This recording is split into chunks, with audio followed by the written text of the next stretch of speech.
Assalamualaikum warahmatullahi wabarakatuh. Selamat pagi, selamat siang, atau selamat malam. Kapanpun Bapak menonton video ini, terima kasih telah menyempatkan waktunya.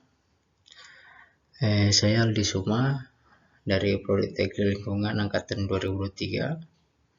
Oke, di sini saya akan mencoba yaitu menjelaskan tentang bioremediasi in situ, yaitu tentang bioventing. Nah, bioremediasi itu sendiri yaitu adalah metode perbaikan atau pembersihan tanah dan air yang dilakukan langsung di lokasi pencemaran tanpa perlu memindahkan tanah atau air yang terkontaminasi ke tempat lain. Artinya teknik ini langsung dilakukan di tempat tersebut, tidak perlu mengambil sampel seperti teknik in situ kemudian dibawa ke lab, dan tentunya akan memakan waktu ya. Jadi teknik ini sangat penting, sangat mudah digunakan karena tidak perlu memindahkan atau membawa sampel ke lab kemudian melakukan pemeriksaan. Kemudian yaitu teknik bioremediasi in situ bioventing.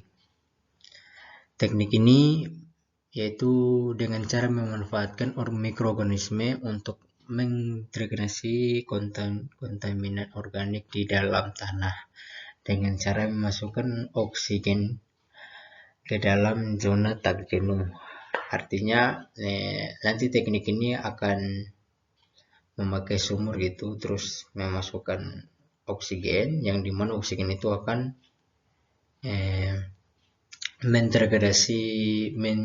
mendegradasi polutan-polutan yang ada di dalam tanah tersebut. Nanti kita akan jelaskan lebih lanjut. Kemudian yaitu prinsip kerja bioventing.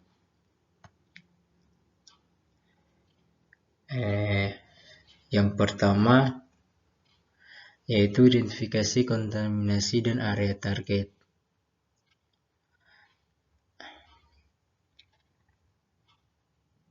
Langkah pertama dalam proses bioventing adalah yaitu mengidentifikasi jenis kontaminan dengan tingkat pencemaran serta luas kedalaman area yang terkontaminasi. Kemudian yang kedua yaitu perencanaan sistem. Setelah lokasi dan sifat kontaminasi diketahui, kemudian akan dilakukan perencanaan sistem bioventing. Kemudian yang ketiga yaitu injeksi udara dan nitrosi. Dalam tahap ini, udara yang mengandung oksigen diinjeksikan ke dalam tanah melalui sumur injeksi. Seperti tadi saya sudah bilang, akan ada sumur, kemudian udara atau nitrosi itu akan dimasukkan ke dalam tanah yang terkontaminasi tersebut. Kemudian yaitu stimulasi mikroorganisme. Dengan adanya suplai oksigen dan nitrosi, mikroorganisme secara alami akan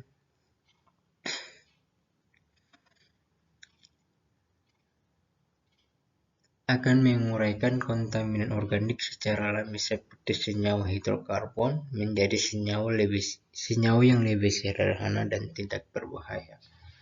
Kemudian yaitu biodegradasi. Selama proses ini kontaminan dikonversi menjadi karbon dioksida, air, dan senyawa lain yang tidak toksik.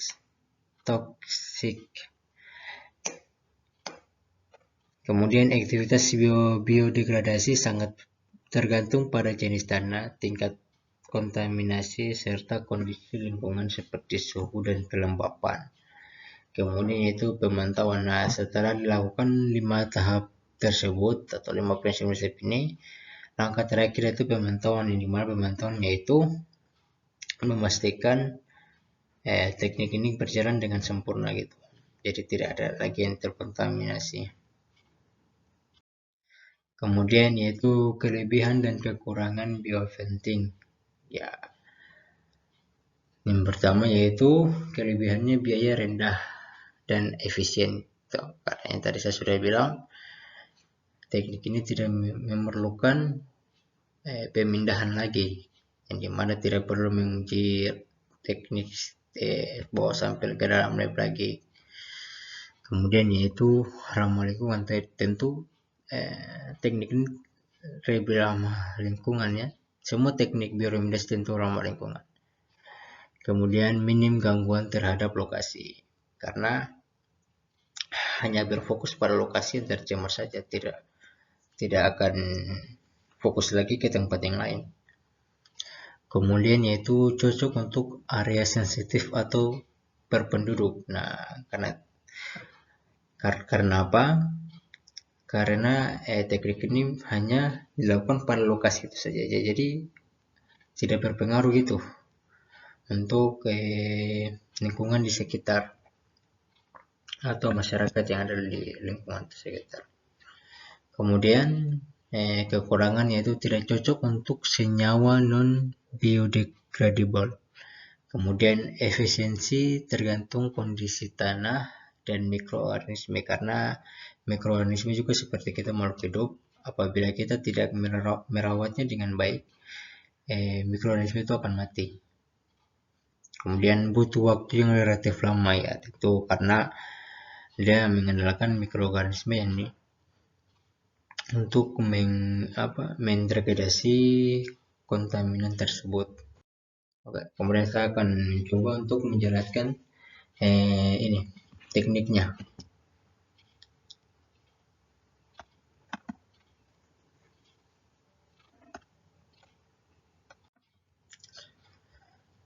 Oke, yaitu yang pertama yaitu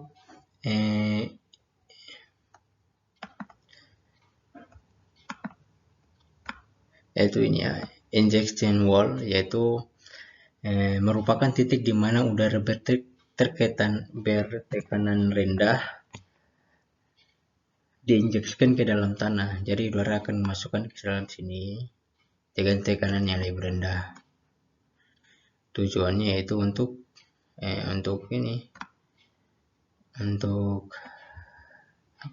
supaya tanah yang tercemar dalam ini akan dinetralisirkan melalui udara atau oksigen tersebut. Kemudian yaitu low rate air injection.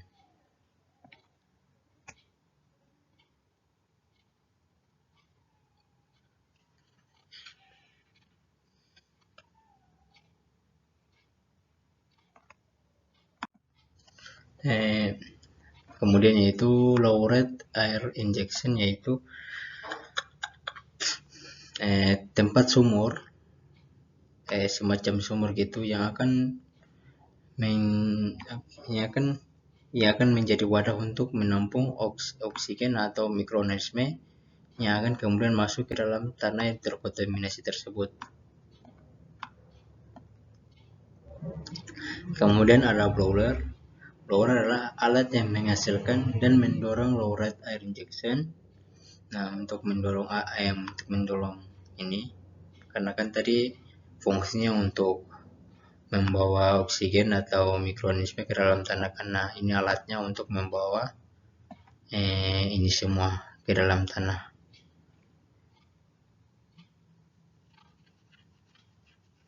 Kemudian setelah semua udara atau mikroorganisme sudah terbawa ke dalam tanah, maka secara perlahan polutan-polutan yang ada dalam tanah ini akan termakan oleh mikroorganisme ini. Kemudian yaitu monitoring point, yaitu fungsinya yaitu untuk melakukan pemantauan secara berkala apakah ini mikroorganisme masih hidup atau berjalan sesuai perancangan di awal kan, maka ini perlu dilakukan monitoring. Oke.